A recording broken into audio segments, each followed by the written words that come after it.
Hello बच्चों, आपका हमारे चैनल हिंदी वाणी में स्वागत है।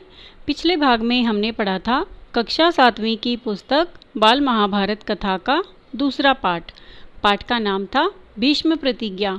आज इस भाग में हम इस पाठ से लिए गए अभ्यास के प्रश्नोत्तर एवं शब्दार्थ पढ़ेंगे।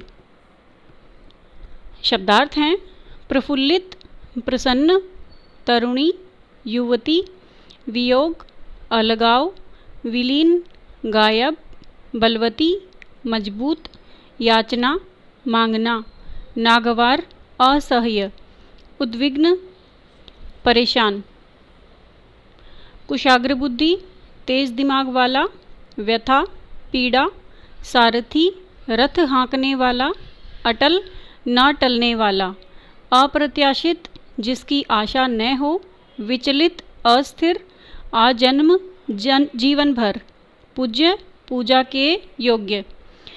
अभ्यास के प्रश्नोत्तर हैं। पहला प्रश्न है, राजा शांतनु क्यों प्रसन्न थे? उत्तर है, राजा शांतनु देवव्रत को पुत्र के रूप में पाकर प्रसन्न थे। दूसरा प्रश्न है, राजा शांतनु ने यमुना तट पर क्या देखा? उत्तर है, राजा शांतनु ने यमुना तट पर अप्सरा सी सुंदर एक तरुणी को देखा जिसका नाम सत्यवती था। हमारा तीसरा प्रश्न है, सत्यवती को देखकर राजा शांतनु के मन में क्या विचार आया? उत्तर है, सत्यवती को देखकर राजा शांतनु के मन में उन्हें अपनी पत्नी बनाने की इच्छा हुई। हमारा चौथा प्रश्न है, केवट राज की क्या शर्त थी?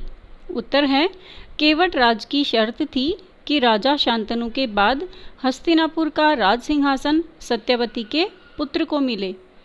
हमारा पांचवा प्रश्न है, राजा शांतनु क्यों चिंतित थे? उत्तर है, राजा शांतनु इसलिए चिंतित थे क्योंकि वह सत्यवती से विवाह करना चाहते थे, पर सत्यवती के पिता केवट राज ने जो शर्त रखी थी वो अनुचित थी। छठा प्रश्न है, देवव्रत को पिता शांतनु के चिंतित होने का कारण किस प्रकार पता चला?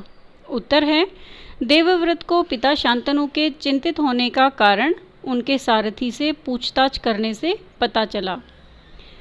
हमारा सातवां प्रश्न है, देवव्रत का नाम भीष्म क्यों पड़ा?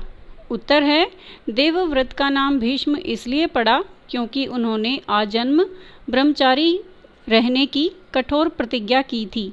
यानी उन्होंने यह प्रतिज्ञा की थी, यह कसम खाई थी कि वो जीवन भर कभी भी विवाह नहीं करेंगे। हमारा आठवां प्रश्न है, सत्यवती और शांतनु के कितने पुत्र हुए?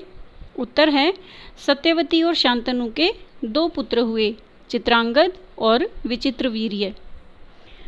9वां प्रश्न है, राजा शांतनु के बाद कौन हस्तिनापुर के सिंहासन पर बैठा? उत्तर है, राजा शांतनु के बाद चित्रांगद हस्तिनापुर के सिंहासन पर बैठा। 10वां प्रश्न है, चित्रांगद के युद्ध में मारे जाने के बाद हस्तिनापुर की राजगद्दी किसे दी गई? उत्तर है, चित्रांगद के युद्ध में मारे जाने के बाद हस्तिनापुर की राजगद्दी विचित्रवीर्य को दी गई। हमारा 11वां प्रश्न है, विचित्रवीर्य की कितनी रानियां थीं? उनके नाम लिखें। उत्तर है, विचित्रवीर्य की 2 रानियां थीं, अंबिका और अंबालिका। प्रश्न 12, अंबिका और अंबालिका के पुत्रों के नाम लिखें। उत्तर है, अंबिका के पुत्र थे धृतराष्ट्र और अंबालिका के पुत्र थे पांडु। अभ्यास के ये प्रश्नोत्तर समाप्त हुए। उम्मीद है बच्चों आपको ये प्रश्नोत्तर समझ में आ गए होंगे। धन्यवाद।